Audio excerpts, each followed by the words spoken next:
Nella giornata di domenica si è svolto ad Agrigento l'evento denominato Trekking dal Colle alla Valle, organizzato dall'Associazione Culturale Passi Siviti, presieduta dall'archeologa Zelia Di Giuseppe e dal gruppo Archeo Trekking Tour, guidato dall'operatore turistico Marco Falzoni, ideatore di un inedito percorso storico archeologico che per la prima volta ha permesso di poter mostrare a un folto numero di ammiratori e camminatori i beni culturali contenuti all'interno delle 3 aree verdi che circondano la città, costituite principalmente dal bosco della Rupe Atenea della zona nord della collina dei Templi e del parco dell'Addolorata. L'itinerario ad anello con partenza avvenuta da Porta di Ponte ha interessato diversi siti, tra cui il convento, l'ex carcere di San Vito, la chiesa del Santissimo Crocifisso detta delle Forche, la Rupe Atenea, ex sede del comando della 270esima divisione costiera italiana,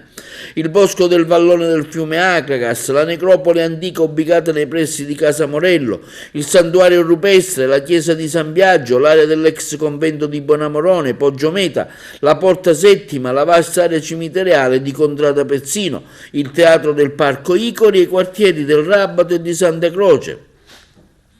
Past Activity, con la precipua volontà di salvaguardare il patrimonio storico, archeologico e ambientale, proporranno nel futuro prossimo altri itinerari impegnativi o escursioni semplici per fare conoscere le bellezze di un territorio ancora ignoto a molti, convinti che solo con la divulgazione si possa sensibilizzare e promuovere una vera e propria coscienza civica.